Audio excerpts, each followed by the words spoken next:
Earth, November 14th, 1969.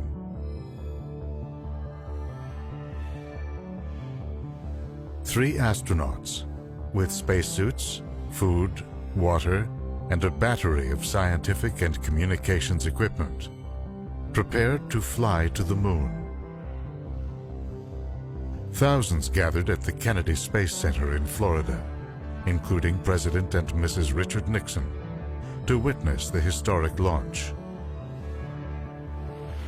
It was raining that day, but that was no cause for delay.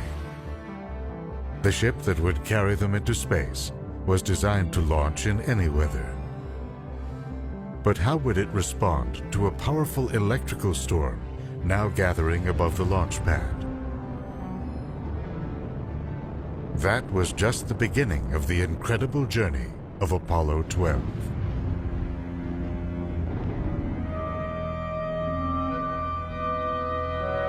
T-minus 20. 17 seconds. With three astronauts fastened into their seats, the countdown proceeded. 10, 9, 8. Astronaut and mission commander Pete Conrad would say later, the flight was extremely normal for the first 36 seconds.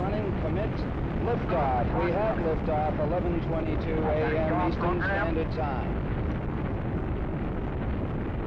The five engines of the Saturn V's huge first stage were designed to burn through 5 million pounds of liquid oxygen in just 2.5 minutes. That's a lovely liftoff. That's not bad at all. And to send the spacecraft up 67 kilometers above the Atlantic Ocean.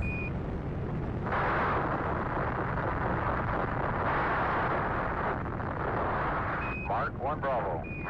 When it reached an altitude of 2,000 meters, something unexpected happened. Racing through the stormy environment, the rocket generated a lightning bolt that traveled down its highly conductive exhaust train. Where got your GDC? Okay, we just lost the platform, gang. I don't know what happened here. We had everything in the world drop out. Roger. Another bolt hit 16 seconds later. I got 3 fuel cell lights and AC plus lights. Fuel cell disconnect, AC plus overload, 1 and 2, main bus AC out. All of the spacecraft circuit breakers shut off. The tracking system was lost. Apollo 12 Houston, try FCE to auxiliary, over. A young flight controller in Houston, Texas, instructed astronaut Alan Bean on how to turn on an auxiliary power system. Mark 1 Charlie. 1 Charlie. The mission was back on track. Apollo 12 Houston, go for staging. Once in Earth orbit, all systems appeared to check out, and flight control officials gave the crew the green light to leave Earth. We have data and thrust is go. Burn looks good. The astronauts were not told of concern that the lightning strikes had damaged the pyrotechnic system used to deploy the parachutes that would ease them back through the Earth's atmosphere. Okay, everything's sticky, boo. Good show. If that system failed, the astronauts would not return alive. 12 moving into dock with the lunar module. This mission would have its share of perils, not unlike those faced by a long line of past explorers whose courage and restless spirit propelled them into the unknown.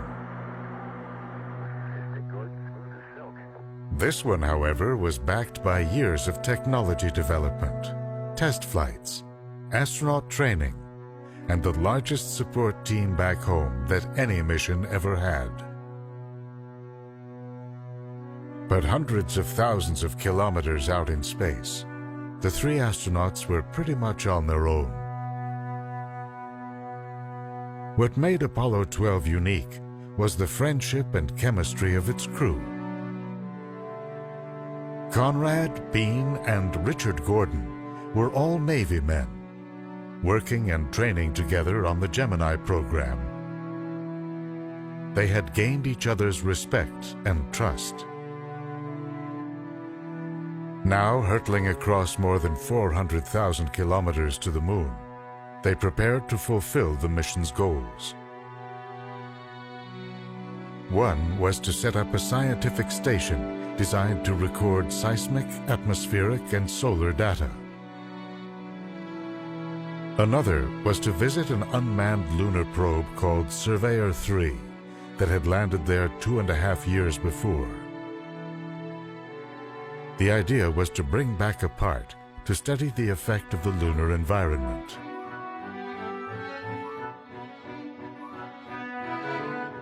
A third goal was to improve on the landing of Apollo 11 just 5 months before. 3.5 down, 9 forward. Dropping down over a region called the Sea of Tranquility, pilot Neil Armstrong found himself heading straight for a crater full of boulders. 6 forward. He had to fly over the planned landing site and find a new one. Lights on. 6. Down 2.5. Now, kilometers beyond the target, the lander, called Eagle, was literally running out of gas. 2.5. Picking up the 30 feet, 2.5 down. With less than 30 seconds of fuel left, Neil Armstrong and Buzz Aldrin finally touched down on a landscape obscured by dust stirred up by the vehicle's thrusters.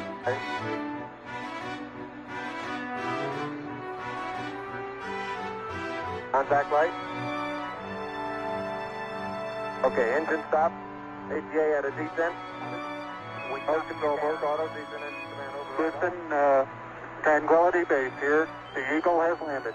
Roger, Tranquility. Future astronauts would have to be able to make precision landings at locations dictated by science.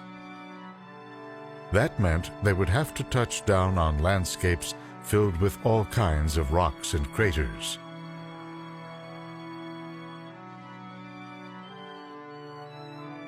For Apollo 12, the science pointed to a region known as the Ocean of Storms, some 2,000 kilometers from where the Eagle had landed.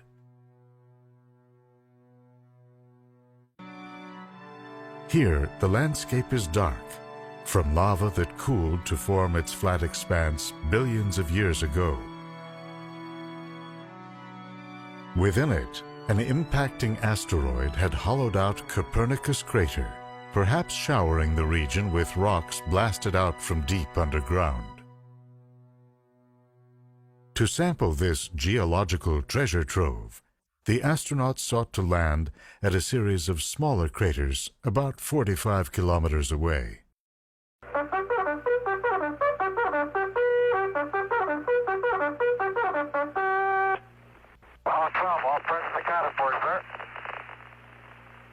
After a journey lasting 83.5 hours, the crew fired the spacecraft's engine to go into an elliptical lunar orbit. 12 Houston, you're go for LOI. 5 hours later, a second burn put the spacecraft into a circular orbit 111 kilometers above the lunar surface. Okay, Pete, we'll see you at 43. The next day, Pete Conrad and Alan Bean entered the lunar module Intrepid. We now show 15 Separating seconds from the until command acquisition. module, We'll stand they by dropped for down toward first their communications target. from the spacecraft. Our 300 control feet coming report down at we have 5. acquisition signal. Hey, look at that crater right where it's supposed to be. Hey, you're beautiful. 10%. 257 feet coming down at 5. 240 coming down at 5. Hey, you're really maneuvering around. Yeah. Come on down, Pete. Okay. 10% fuel. 200 feet coming down at 3. You can come on down. Okay. 190 feet. Come on down. 180 feet.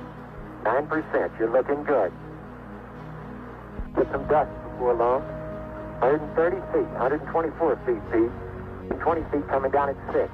You got 9%. 8%. You're looking okay. 96 feet coming down at 6. Slow down the descent rate. 80 feet coming down at 4. You're looking good. 70 feet. Pete Conrad would rely on improvements in the ship's landing radar to find his way to touchdown on a landscape completely obscured by dust kicked up by Intrepid's Coming down at thrusters. 2, okay. Start the clock. 42 feet coming down at 2. 40 coming down at 2. Looking good. Watch the left. 31, 32, 30 feet. Coming down at 2 feet. You got plenty of gas, dude. Hang in there. 30 seconds. 18 feet coming down at 2. He's got it made. Come on in there. 24 feet. Contact light. Roger, copy contact. Rock. Pete Conrad and Alan Bean landed without a hitch. Okay. Down. Got your finish. Now they prepared to climb down the ladder to experience a whole new world. The plan was for Earth to experience it too, courtesy of a color video camera that was designed to send back a live signal.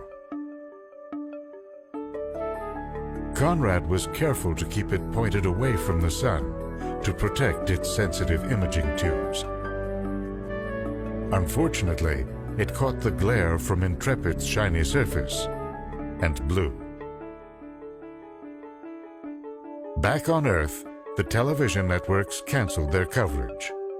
Millions of viewers then went about their day, which left Conrad and Bean to go about theirs. The astronauts spent the first of 2 4-hour moonwalks setting up science and communications equipment, taking photographs, and seeing what was there. Oh boy, I want that rock. There is a dandy, extra grapefruit size type goodie. There were discoveries and surprises aplenty. But I gotta take it easy and watch what I'm doing. Boy, you'll never believe it. Guess what I see sitting on the side of the crater? The old surveyor, huh? The old surveyor, yes sir. One was a series of mounds out in the open, perhaps made up of material ejected from the craters upon That impact. area. That's a good... Hey, there's another one of those mounds over there. Where? Hey, you're right. What do you suppose they are? I don't know. Using what they are, they're some sort of mound. 2.5 hours into the moonwalk, the astronauts flipped their wrist-mounted checklists to their next task. Any further than we are right now. Things all different. They opened an unlikely page, placed there by the Apollo 12 backup crew. This little prank hardly distracted from their central goal, to walk among the craters, making observations and picking up rocks.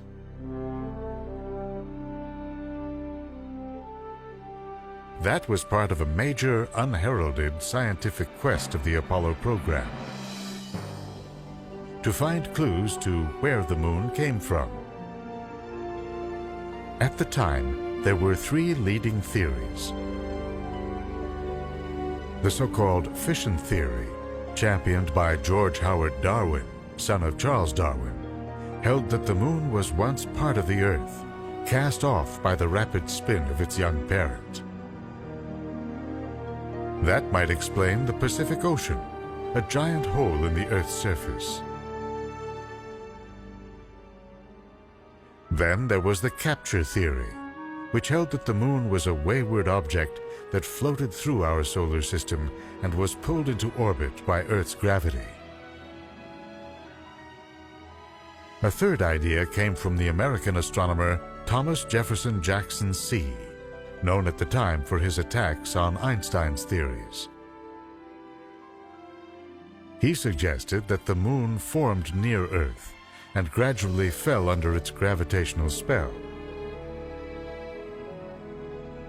In that case, moon rocks should resemble those of Earth. Finding out which theory is correct would also yield clues to the formation of the solar system at large, and perhaps even to the birth of our own planet.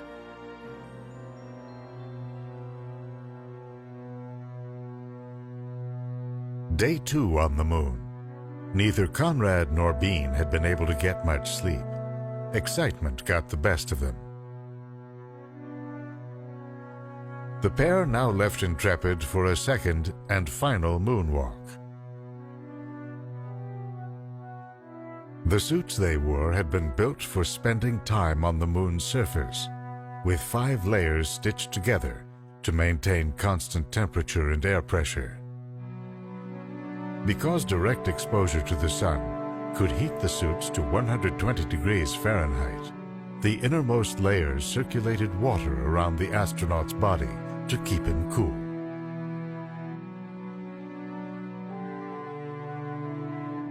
On the outside was a shell to protect against micrometeors that routinely batter the moon's surface. The astronauts found that lunar dust was so abrasive that this outer layer quickly sustained damage, and so fine that it crept into the rotating wrist joints.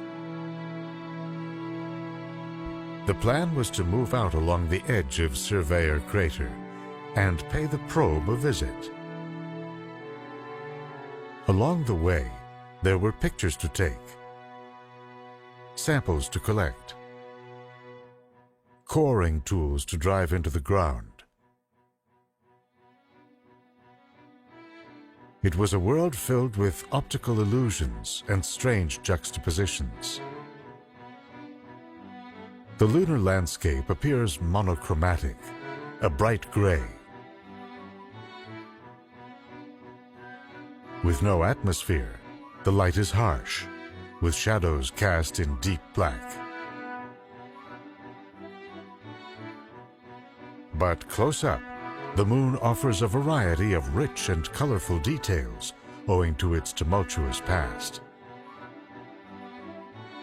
The Ocean of Storms is an ancient basin that was hollowed out by a huge impact and filled with lava.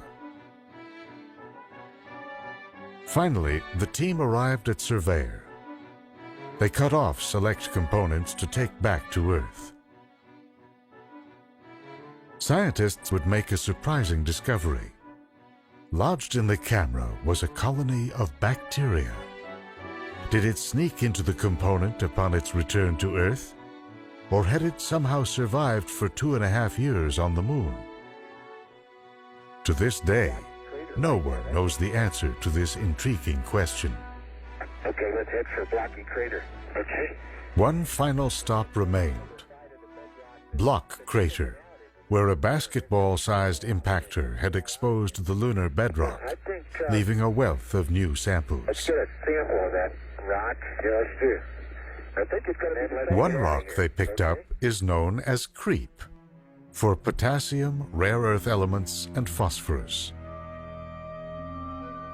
It's thought to be a piece of bedrock that formed over 4 billion years ago on a lunar surface that was entirely molten. Just a few years later, this evidence would coalesce into a radical new idea of the moon's origins. At the dawn of the solar system, Earth shared an orbit with a Mars-sized body now called Theia. Its orbit became unstable, and it headed in Earth's direction.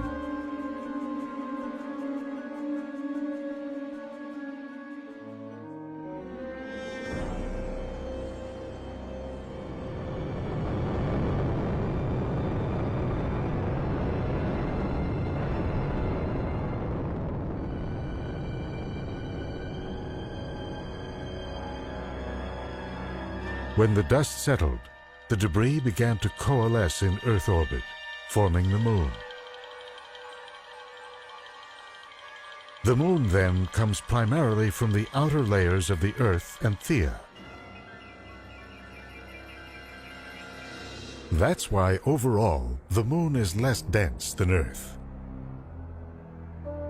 From this violent beginning, the moon gradually cooled, and the magma that lined its surface hardened into a crust. It was now time for Conrad and Bean to prepare for the return flight home. Along with their gear, they packed up 75 pounds of scientifically priceless dirt and rocks. In the years to come, these samples, and those from the remaining Apollo missions would continue to yield clues to the history of the Moon and its companion, Earth.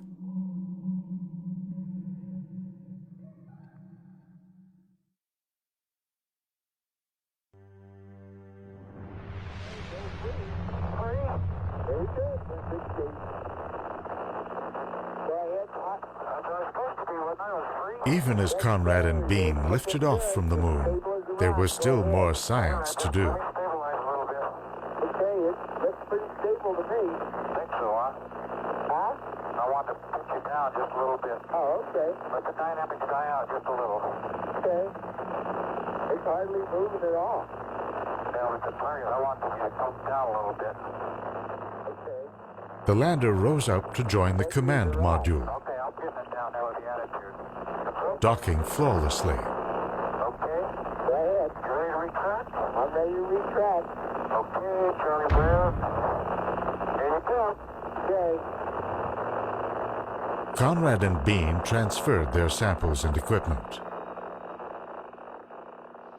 Then they released Intrepid, sending it hurtling back down to the lunar surface. The idea was to use the impact of a crash landing to calibrate equipment that would monitor moonquakes and asteroid impacts.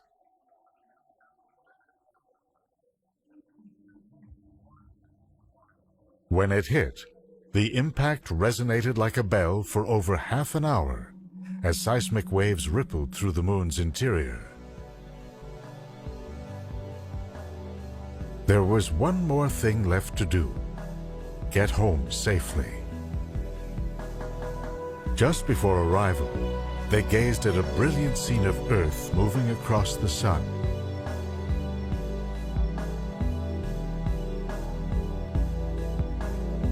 Apollo 12 hit Earth's atmosphere at 40,000 kilometers per hour. The parachute pack opened just fine. Not even a bolt of lightning could spoil this trip.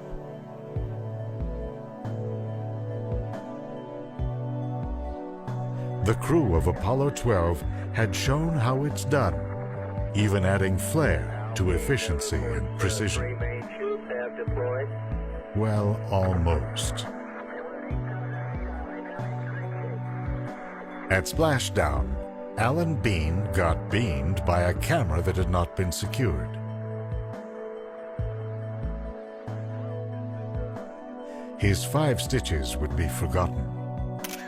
What no one could forget was a camera magazine filled with exposed film that had gotten jammed and then accidentally left on the lunar surface.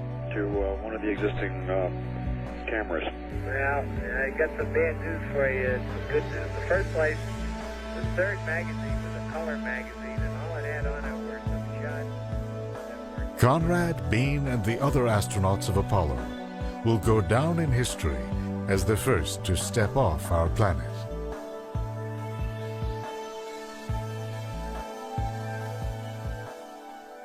Four moon landings later, the program faded away in the wake of declining expectations, social discord, and the politics of those turbulent times. The incredible journey of Apollo 12 lives on as a symbol for those who may one day revive the instinct to travel beyond our planet, in search of clues to the origins of our world How about rolling that one over? No way. and our place in the cosmos.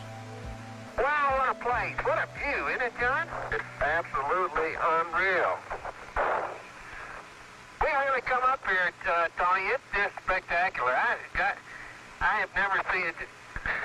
All I can say is spectacular, and I know y'all are sick of that word, but my vocabulary is so limited. Man, we come a long way. Hey, John, it's easier to go straight across. That was fun.